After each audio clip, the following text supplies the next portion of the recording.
Welcome to Relationships as Spiritual Practice, Bridging the Secular and Spiritual.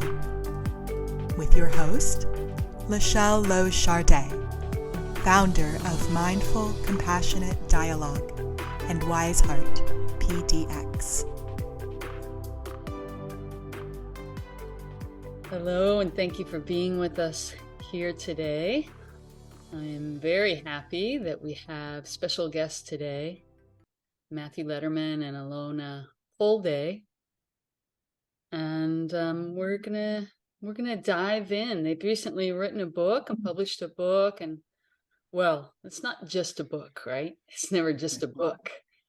It's a vision for the world and an invitation for us to find new ways to transform and heal and live a joyful life. So hi, Matt and Alona. Thanks for being here. Hello. Hello. We can hold up the book. I don't know which screen. Yeah. Wellness And their to book Wonderful. is Wellness to Wonderful. Yeah. What do you all want to say to just kind of orient our listeners to what is this all about, this book and your vision? Yeah, this book has been kind of a work in progress for us and a long time coming. And it really comes from, Matt and I have, it's like a blessing and a curse, I would say, like a curiosity around how to experience life to the fullest. What can optimize, it started with what can optimize our internal health and well-being, so a lot of energy around nutrition and activity and sleep and optimizing those things. And those, as those got optimized, it still wasn't exactly, it didn't fit exactly what we were looking for. And the question became, well, how do we experience more joy in life? How does life become wonderful? And I like to think, like, in a world of infinite possibilities, why can't life be wonderful? Hey, I like that. Yay. It can. And then the question was, well, how do we make it wonderful? And as we thought through, we came up with 9 pillars of our practice, and each one contributes to that state of life is wonderful. Yeah, and it's really about how you show up in relation to those pillars as a framework versus you have to get those pillars to look a certain way. Yeah. And that's a big transition because people are used to saying, tell me what to do, tell me how to be so that I can be better, happier, heal. And it's a totally different paradigm. Yeah. Thank you for that, because and the name of our podcast here is Relationship as a Spiritual Practice. And when we talk about spiritual practice, we recognize that just moving the furniture around is not the road to happiness. So it's not about making your life look a certain way. It's about a deep sense of, how do I want to direct my attention? What habits do I want to cultivate?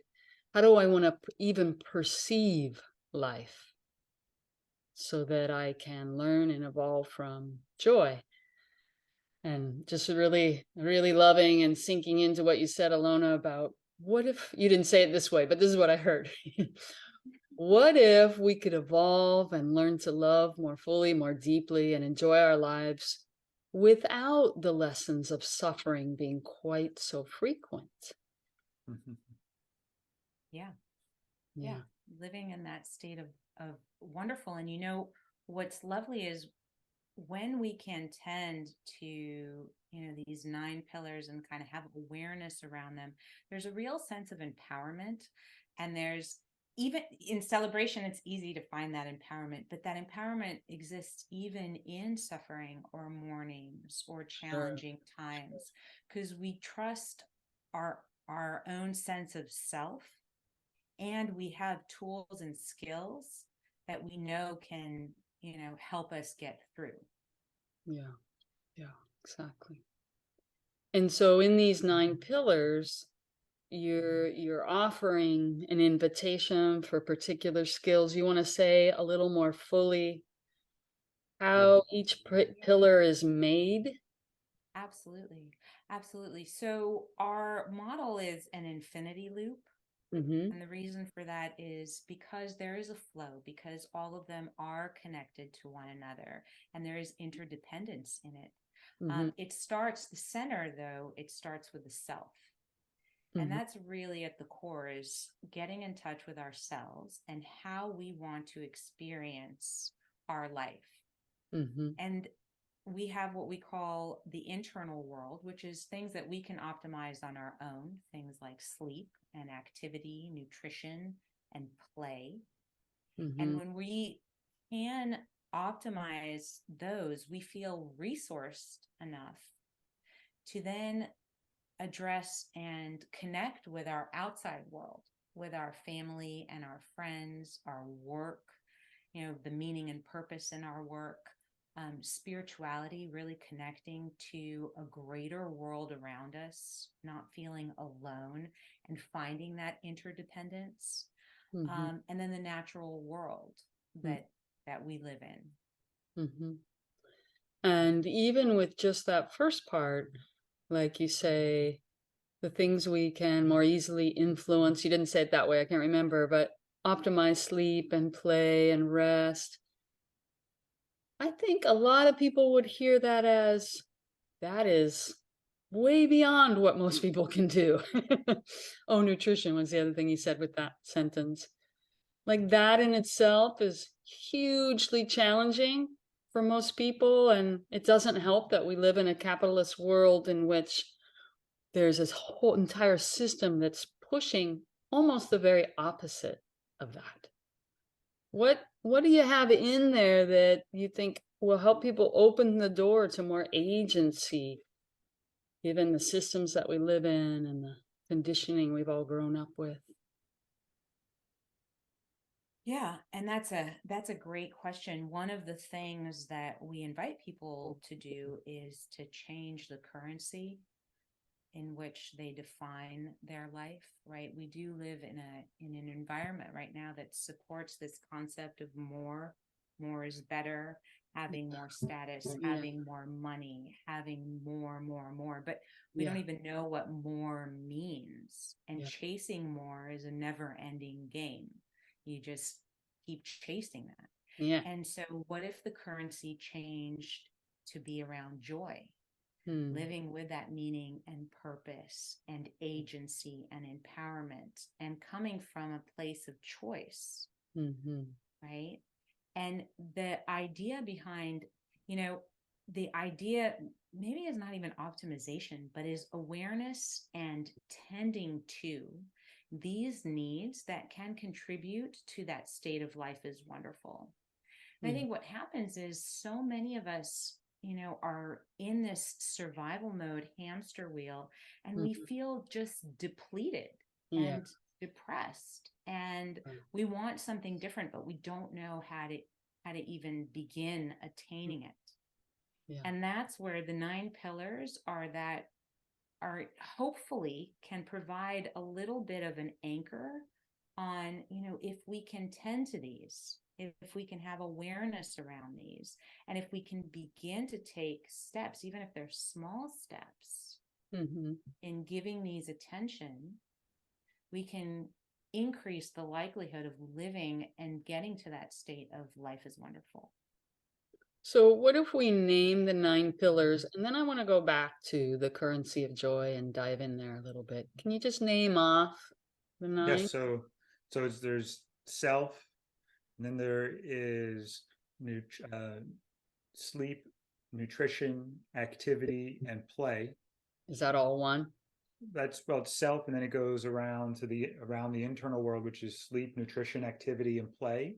Okay. Then it comes down to the external world. It goes around there, which is family, friends, work, meaning and purpose at work, spirituality, and then all natural world, which is all other life on this planet. Those are the 9. Yeah. So we could say like 9 areas of focus that when you focus on, or let me say it a different way, when you prioritize your attention to consistently move around these 9 areas, and really do that caretaking, that you're going to find a sense of thriving in your life. Right. Yeah. And that is, the work, right, is prioritizing the work of or prioritizing these 9 pillars above all else, Yeah. right? That is where the magic lives. Yeah. Right? That's so when people are focused on strategies, how do I accumulate more money, right? Or how do I get a bigger house? Yeah. That may or may not meet needs, or it may meet some needs at the expense of others. And what we find is that if you switch this currency to saying, my focus is always on making life wonderful. And that's supported through these 9 pillars, and by tending to our feelings and needs, we don't even have to, achieve anything, right? To me, this is a lifelong journey of balancing. Yeah. Right. And it's a daily or hourly or even minute by minute, if you're really skilled, right, where you're tending to what's going on inside of me and what pillar is out of balance in this moment or would benefit from some attention. Yeah, I like that. I like that last question. What pillar would benefit from some attention? And in the world of nonviolent communication and mindful compassionate dialogue, we have a long list of universal needs. I think in my card deck, there's something like 102 different need cards.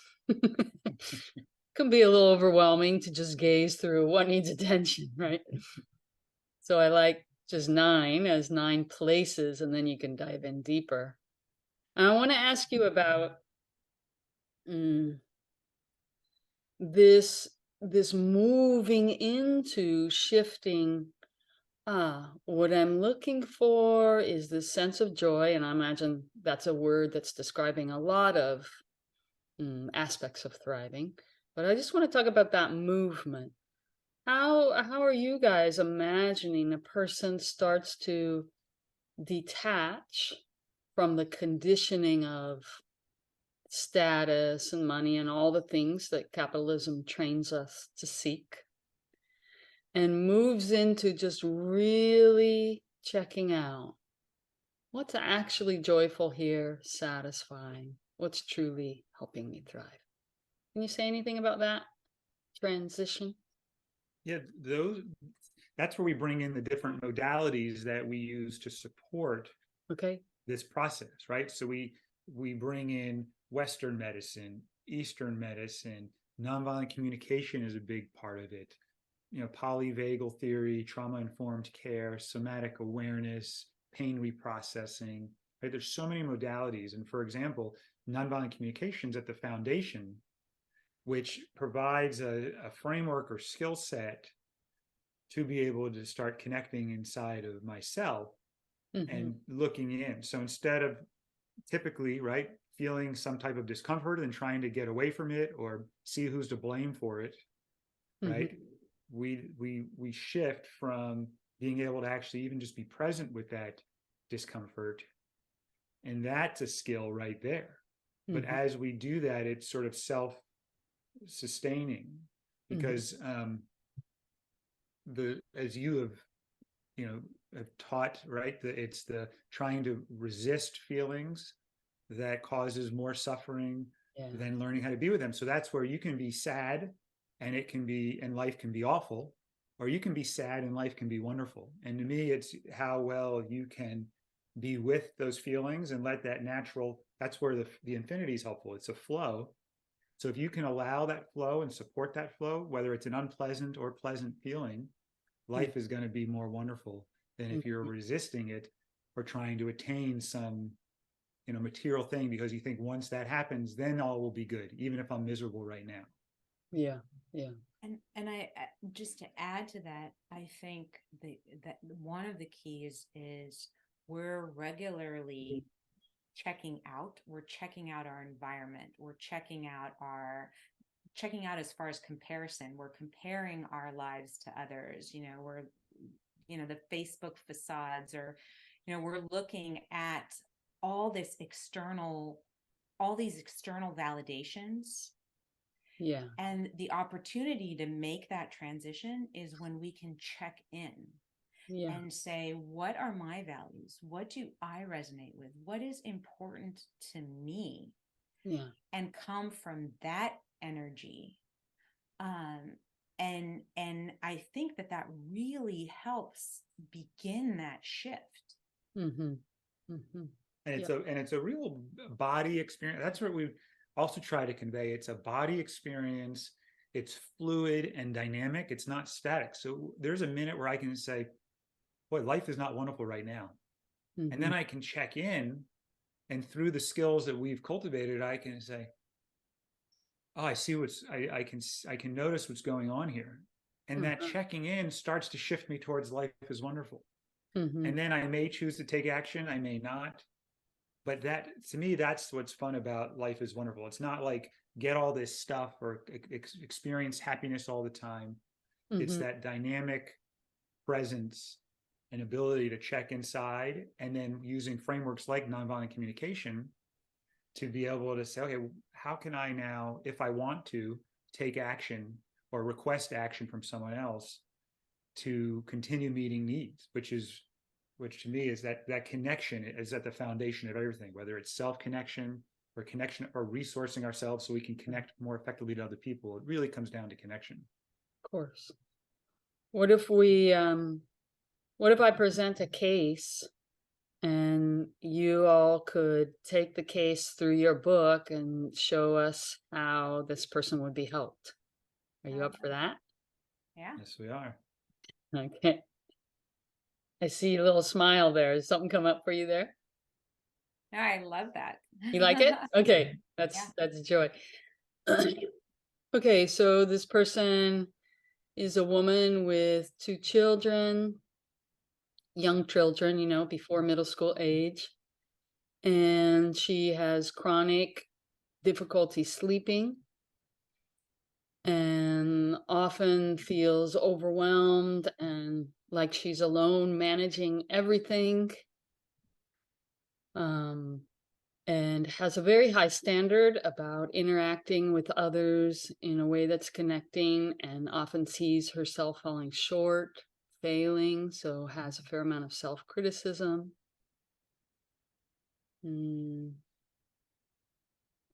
Yeah, and has a lot of ideals about perfect nutrition and perfect communication. And the report is more this particular cycle of suffering that I just described.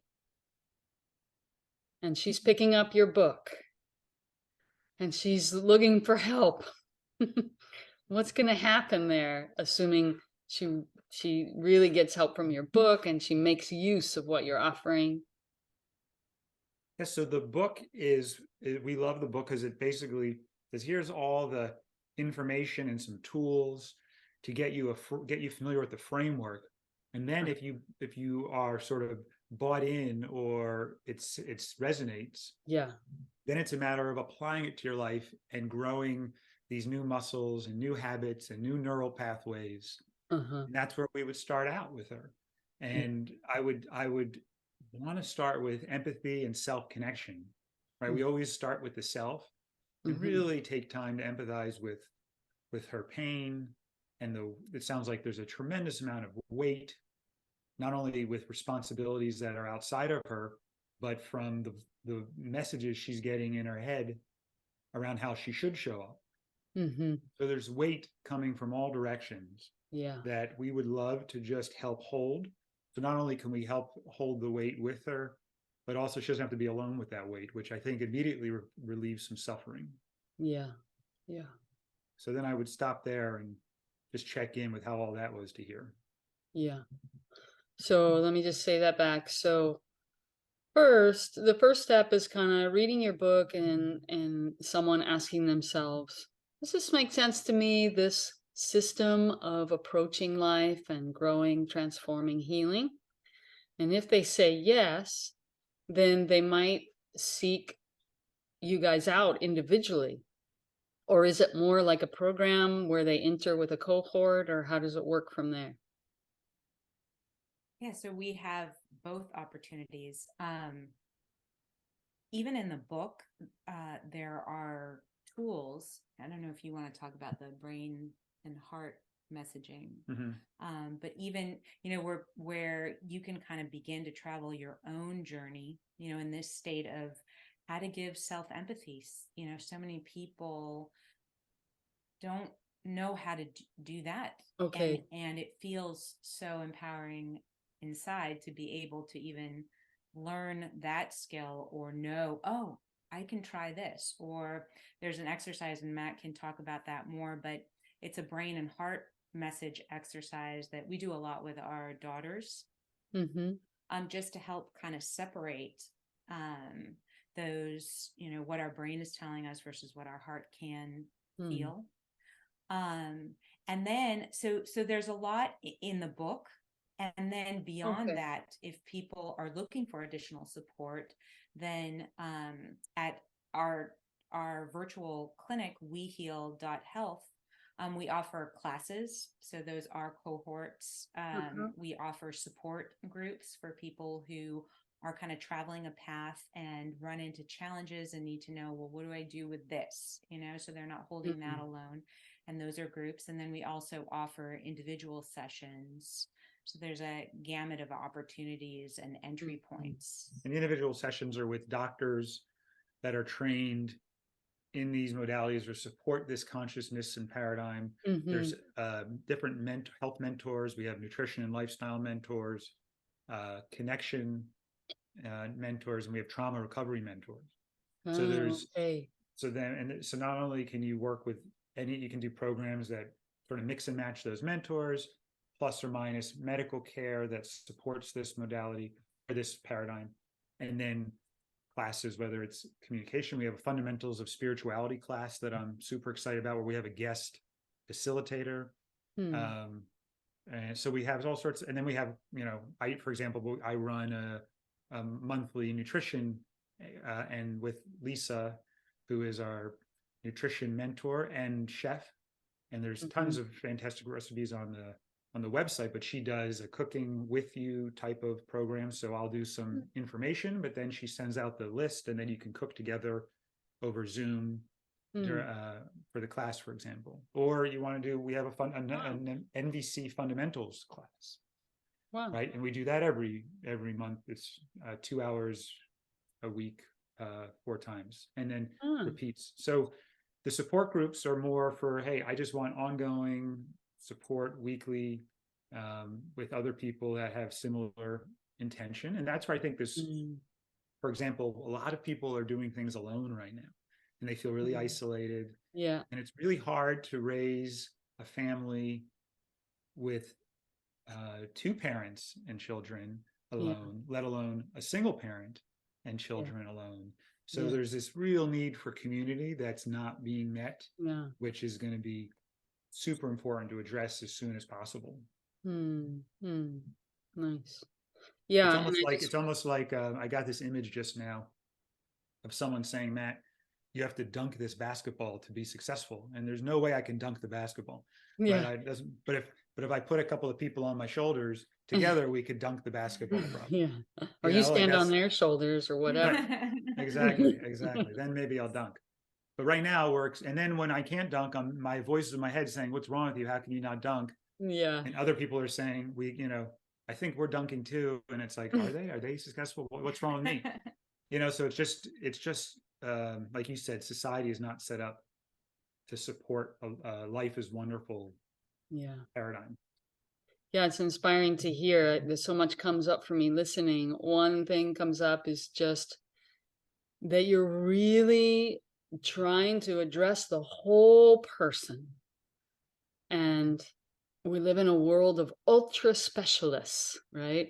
Yes. Like I try to avoid entering the traditional medical system, but when I do, it's like people have all these titles and they only do this part of the body. And I'm like, how is this possible?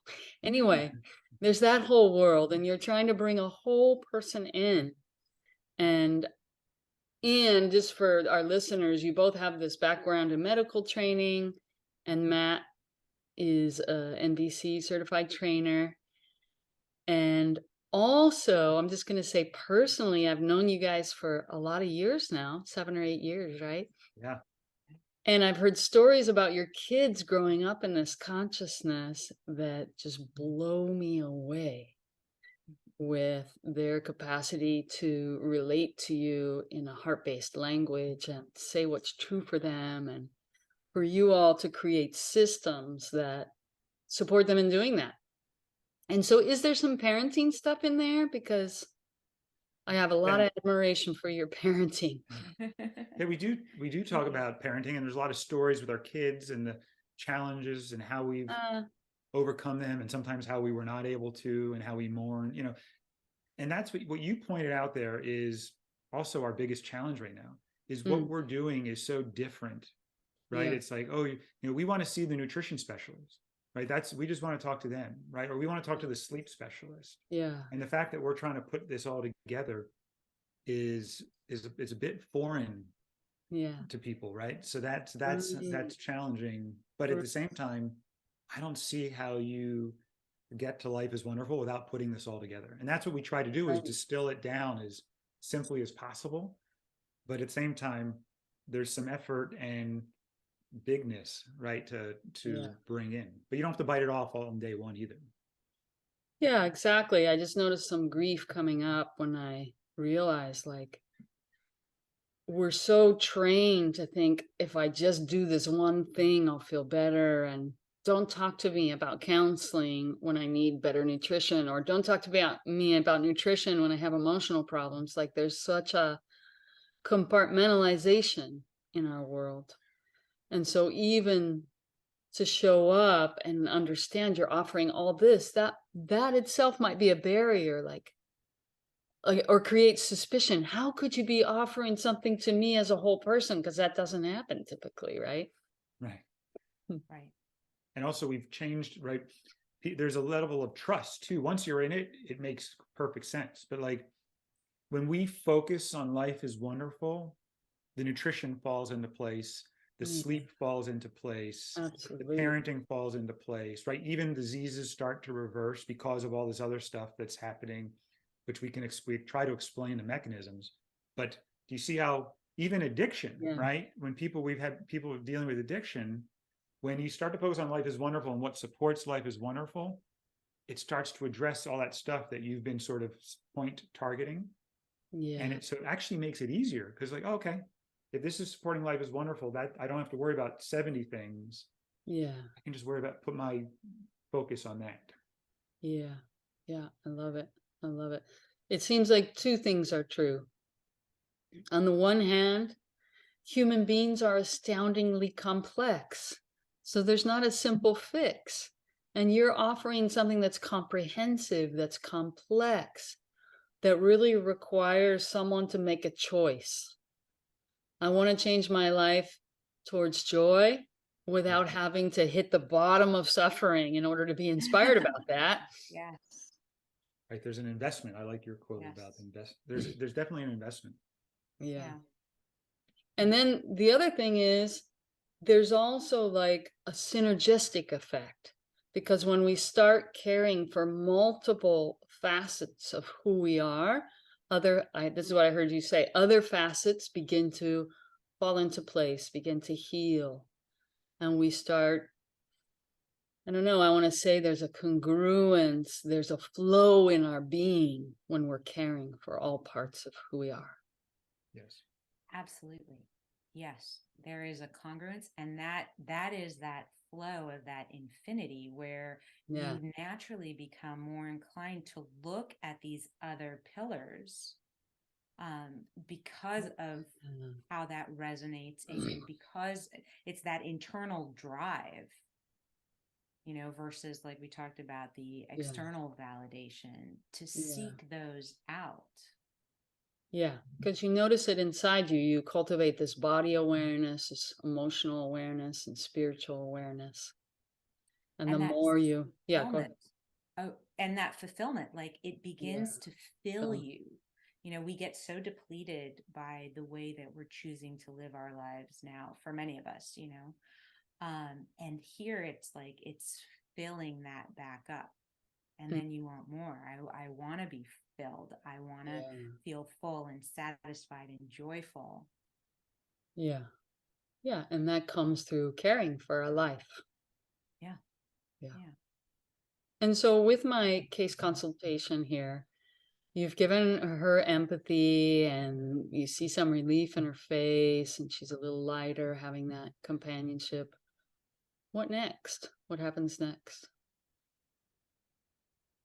You want me to? So the next thing I would do is check in with her, and sometimes what I do is I'll say, okay, we want to really tune into what's alive in you, what you're feeling and needing, and even that will take some time to build the vocabulary and the skill there. Mm-hmm. And then I'll also say, okay, what area of your internal world, out of, there's sleep, nutrition, activity, and play, what area, if you had to take a second right now, could use the attention most?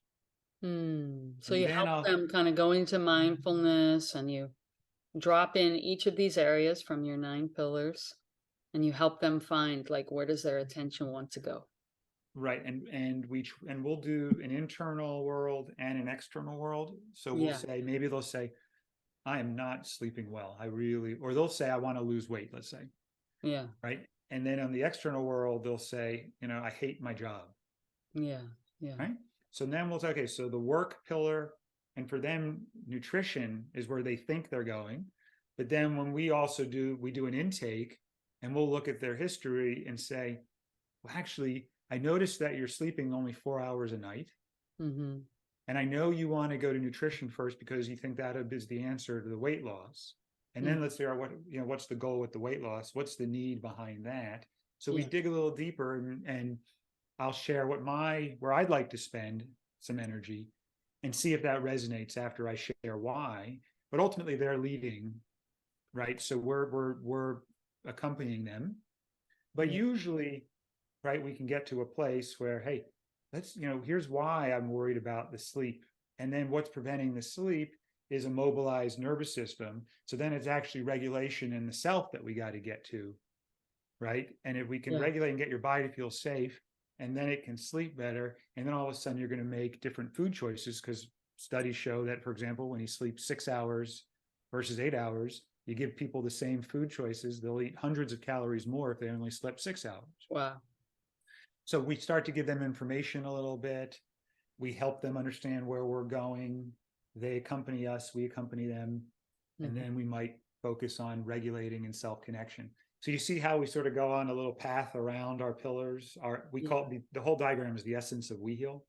And then we also spend a little time on the work, and we help them identify their power and their agency and their choice and their meaning and purpose that's not met.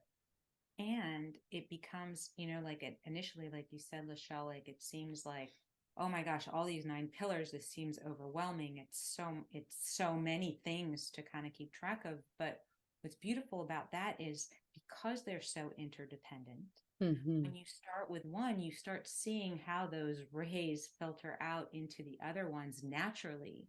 So there isn't that much additional work. It comes naturally out of tending to one, starts tending to these other ones as well. Right. So someone who's now learning how to regulate their nervous system and connect to their feelings and needs, they're going to start sleeping better.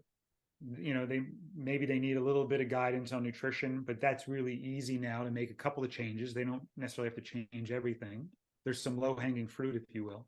And then they can connect to, okay, when I go to work and I'm exhausted and I'm not nourishing my body with food that's promoting, and my nervous system is mobilized, I'm dysregulated, even if I was at the best job in the world, I would have a hard time enjoying it. Yeah. And I'm not connecting to my meaning and purpose and how I just want to contribute and connect. Yeah. So let's now, do you see what I'm saying? How it's all connected, and then we sort of work together through that. Yeah. Beautiful. I'm ready to sign up. Yeah. And I'm really enjoying what I'm hearing is like a power with a companionship, guidance, and following the person's own inner guidance as that develops in them, as they learn to listen more deeply. Right. It's really important to, when they'll say, what should I do? And I say, well, let's check what feels right in your body. Yeah. Yeah. Yeah. Right. And then they're like, well, I don't know how. That's where we can support them. Yeah. So it's not just telling them what to do. It's Mhm. helping them build those skills and self-connection. Yeah. Beautiful. And that's where, to me, the most important thing we can do as healers, as doctors, Mm-hmm. is to help a patient feel safe and cared for. And if we, and in fact, even there were studies that showed that in the mental health world, the most successful practitioners was not dependent on the type of therapy. It was dependent on how well they were able to provide empathy. Yeah. Yeah. Right. So to me, Foundational. right, it's just, can we connect, and can people start to feel safe and cared for? And then can we help them connect to their bodies? Because all of our lives we were told how to be good kids, good students, and good workers. And Mm. how did we know? Because our parents, our teachers, and our bosses told us so. Yeah. And much of that is in the don't care for yourself, care for others. Sure. Right? So we've really disconnected from ourselves and what we're needing. And I'm thinking one of your recent articles, I love your little plug for your articles, your gems, Mm-hmm. but where you talked about disconnection from your feelings, whether it's inability to discern or subconscious or even, conscious repression or suppression, right? Mm-hmm. That is going to lead to a lot of anxiety and depression in itself. Mm-hmm. Yeah. So you see how if we just focused on, for example, like the conventional system does in a lot of cases, oh, they're depressed. Let's shoot the messenger and give you pills that have side effects and risk. And we're not saying we're against pills. We use pills, but we say, is that really going to fix? Yeah. Right. And that's our goal, is to, and when, again, if our marker is life is wonderful, well, hey, when you're feeling depressed, that's a messenger of, hey, there's these important needs that aren't being met, and maybe some disconnection from yourself. So let's do that regardless of what you decide to do with medication. Yeah. So that we can start incorporating that, which we know is going to add just huge value. Yeah. Yeah. I'm just feeling really touched that you both are medical doctors, and you're saying, well, you're not saying this, but I'm hearing, let's have a revolution in what it means to be a medical doctor and to support healing in this world, and moving away from this incredibly authoritative model. Sometimes the model, when I go to seek medical help, is so authoritative that I just freeze, and it promotes me disconnecting from what I came for. Yeah. Yeah. Yeah. It's such a not working. painful, cold, and lonely place. I was in there Yeah. with my daughter to see a doctor, and I counted the number of times he looked at me, Yeah. right? Which was, I was able to count on one hand Yeah. versus looking at the chart Yeah. as he was talking to me. Yeah. And to me, I understand on one hand, I've been in that system, Mm-hmm. and doctors on a whole don't like it either. Yeah, Right. But of it's course. one is They're they not in a don't, life-giving system. right. And they feel it. They feel depressed. They feel Yeah. run down. They feel unhappy. They're Yeah. not going into it. Right. They're looking for other ways out of this profession. And it doesn't have to be that way. So I love what you said around a revolution, Yeah. around bringing back the care in healthcare. Mm-hmm. Yay. Bringing back the care in healthcare. Mm. Yeah. It's nice. I like it. Yeah. Well, let's start to wrap up, and just I want to invite you to check in. Is there something we didn't touch on that seems really important that you want people to hear or connect with? Well, I want to have people hear and connect with how grateful we are to have you in our life, and Yeah. how instrumental you were in my transformation. And I'm not going to speak for Alona, but I'm pretty sure she's on the same page. But just so your work and your as a mentor for me and guidance and support, I wouldn't be here today if it wasn't for you. I wouldn't be where I am today if it wasn't for you. So I just want you to hear and take in how important you are to me. I'm getting tender just thinking about it and connecting to that. And a lot of these skills we're supported and cultivated it with your support and guidance. Mhm. And you continue to bring that into our lives in a variety of different ways. Your gems are just one, one example that just constantly remind us of this consciousness and this, and just brings such a richness and opportunity for us to experience that state of life is wonderful. I think it contributes to that immensely. Yay. Yay. I see the network of people inspired to make life more wonderful, connecting up like little lights in a web. I love that. Yeah. May it continue, may it grow, may it prosper, thrive. Yes. Yes. Thank you, LaShelle. Thank you so much. Yay. I hope many, many people will find you and find healing and growth and being held in community with you. Thank you.